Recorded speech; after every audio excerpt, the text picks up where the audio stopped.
हिंदू राष्ट्र हुआ करते थे 13 देश, लेकिन आज हिंदू धर्म का यहाँ नामो निशान नहीं है।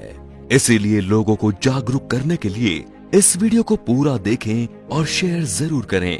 नंबर 13, अफगानिस्तान। गांधार और कंबोध प्राचीन काल के राज्य थे जहाँ हिंदू राजा राज्य करते थे। उसके बाद यहाँ पारसी और बौद्ध धर्म के राजाओं ने शासन किया, लेकिन बाद में इन जमीनों को मिलाकर अफगानिस्तान बना। इस देश ने अपना राष्ट्र धर्म इस्लाम बना लिया और अफगानिस्तान में आज तक लोग कभी खुश नहीं रह पाए हैं। नंबर 12 है पाकिस्तान।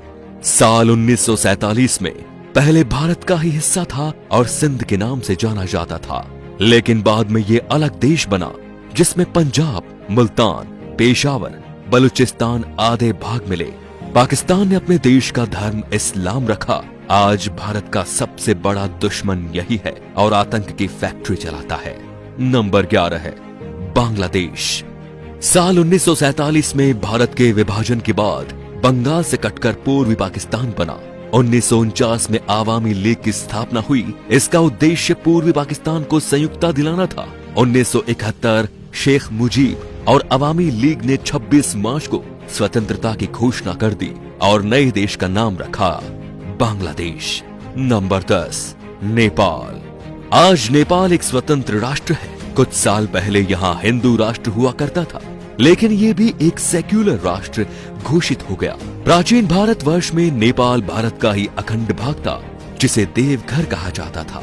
इसी देश में भगवान श्री राम की पत्नी सीता, जिनका जन्म स्थल मिथिला में स्थित है। नंबर 9, भूटान। प्राकृतिक सुंदरता से भरपूर भूटान भी कभी भारतीय महाजनपदों के अंतर्गत एक जनपद था और अखंड भारतवर्ष का हिस्सा था। भूटान संस्कृत के शब्द भूटान से बना शब्द है। नंबर 8, तिब्बत। तिब्बत को ट्राइविस्टम कहा जाता था, जहां ऋषिका और तुषाराम नामक राज्य थे। आज चीन द्वारा कब्जा किया हुआ ये देश भी भारतवर्ष का अभिन्न अंग था। तिब्बत में पहले हिंदू, फिर बाद में बौद्ध धर्म का प्रचार हुआ और ये बौद्धों का प्रमुख केंद्र भी बन गया। Number 7, Myanmar. म्यांमार को प्राचीन भारतवर्ष में ब्रह्मदेव के नाम से जाना जाता था। ये देश प्राचीन काल से ही भारत का ही उपनिवेशक रहा है। हालांकि मुस्लिम शासनकाल में म्यांमार शेष भारत से कटा रहा और यहाँ पर स्वतंत्र राज्य सत्ताएं कायम हो गई। नंबर 6, श्रीलंका। श्रीलंका भारतीय उपमहाद्वीप के दक्षिण में हिंद महासागर में स्थित एक बड़ा महाद्वीप है। ये भारत के चोल और पांड जनपद के अंतर्गत आता था। कालांतर में यहाँ के सिंघल राजा ने बौद्ध धर्म अपनाकर इसे राज्य धर्म घोषित कर दिया और आज श्रीलंका भारत से अलग है। Number 5, Malaysia. मलय प्रायद्वीप का दक्षिणी भाग मलेशिया देश के नाम से जाना जाता है। इसके उत्तर में थाईलैंड, पूर्व में चीन का सागर और दक्षिण और पश्चिम में मलक्का का जलडमरू मध्य है। उत्तर मलेशिया के बूजांग घाटी तथा मरबाक के समुद्र किनारे के पास पुराने समय के अनेक हिंदू तथा बौद्ध मंदिर आज भी है। मलेशिया अंग्रेजों के गुलामी से 1957 में मुक्त हुआ। वहां पहाड़ी पर बटुकेश्वर का मंदिर है, जिसे बातू गुफा मंदिर कहते हैं। पहाड़ी पर कुछ प्राचीन गुफाएं भी हैं। आपको बता दें कि मलेशिया फिलहाल एक मुस्लिम राष्ट्र है।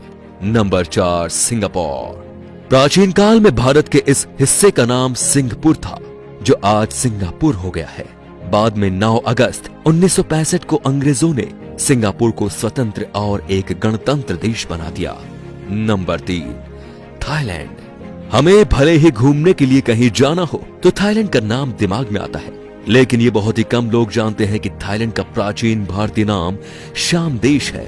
प्राचीन काल में यहाँ हिंदू और बौद्ध धर्म और संस्कृति का एक साथ प्रचलन था, लेकिन अब ये एक बौद्ध राष्ट्र है। खैरात के दक्षिण पूर्व में कंबोडिया की सीमा के पास उत्तर में लगभग 40 किलोमीटर की दूरी पर यूरीराम प्रांत में प्रशांत फनाम रंग नामक सुंदर मंदिर है। Number 2, Cambodia.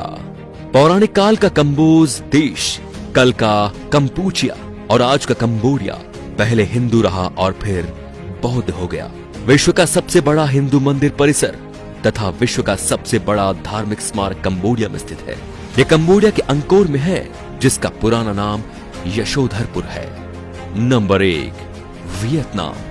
प्राचीन भारतवर्ष में वियतनाम को चंपा कहकर पुकारा जाता था। चंपा के लोग चांप कहलाते थे।